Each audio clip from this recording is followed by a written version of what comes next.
What if success is actually a trap? You've done everything right. The career, the car, the house, the savings, and yet it still feels hollow. That's because you haven't yet taken ownership of your own life. Welcome back to Beyond 40 and Just Getting Started, a place where we dive into the journey of growth and abundance after 40. In this community, we discuss the employee swimming pool. That's the mindset of being obligated to an employer and exchanging our time for money.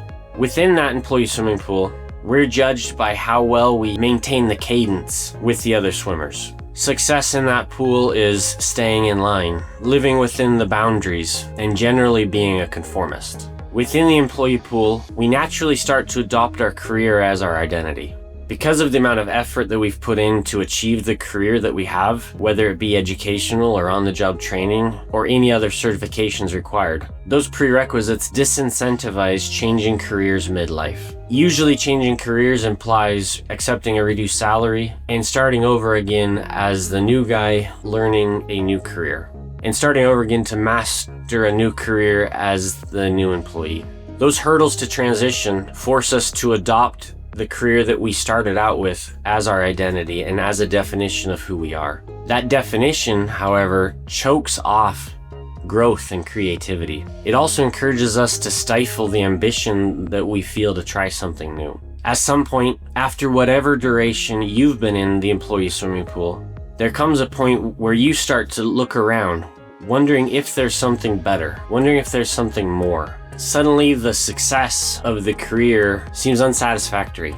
But because of our identity tied to our career, we're inclined to stifle that ambition or stifle that desire to try something new. The solution to this problem is what I term a false peak. A false peak is a pursuit that you're passionate enough about to actually go out and do. Something that intrigues you and gives you drive. But at the same time, it's something you don't assume as your identity. You acknowledge that it is not the destination. It is just a via point on your journey through life. When we adopt this perspective of false peaks, we're suddenly free to no longer link our identity to our action. That frees us from the fear of failure as well. When you're in the employee swimming pool and your career is your identity, if you fail at your career, the implication is that you are a failure as a person. Outside of the employee swimming pool, as a builder, as a capital allocator, as a pursuer of your own passions, you don't have to be afraid of failure. You can acknowledge that failure is just a stepping stone towards your next false peak.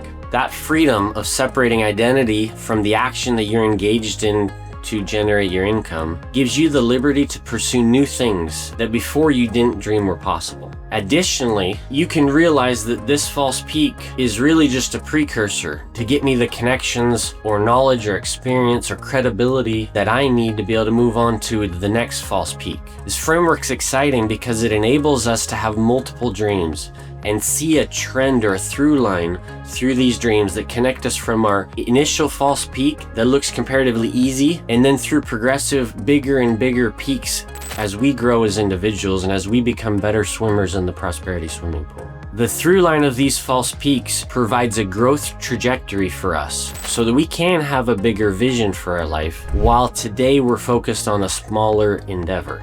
For me, my through line is what I call Paramount Peak. Paramount Peak is essentially a filter that I use to examine the different false peaks that interest me. My Paramount Peak filters are: I'm looking for time freedom. My decades in the employee swimming pool tell me that I have exchanged my time for money long enough. So any false peak I engage in, I want it to further separate for me my ability to generate income from how I choose to utilize my time. By having that disassociation of time and income, that gives me freedom to live differently than I did in the employee pool. The second characteristic of my Paramount Peak is geographic freedom. Over the years, as I worked in corporate America as a regular employee, at times I chose to give up where I wanted to live so that I could move to a place where I perceived there was a better job. I'm tired of exchanging my quality of life for a perceived higher pay per hour. I want to utilize my false peaks to enable me to live where I want and to engage in whatever travel I want for whatever duration of time I want. The final characteristic of Paramount Peak for me is the ability to at will enjoy luxury experiences and give generously without any regret or second guessing. One of the luxury experiences that I never would have thought's possible, but I'm trying to make a reality for me, is a yacht rental on the Mediterranean. If you'd asked me a year ago, that would have been so outside of what I viewed as reality, but I've decided I want to make that a part of my life. I'm not there yet, but I am working towards it.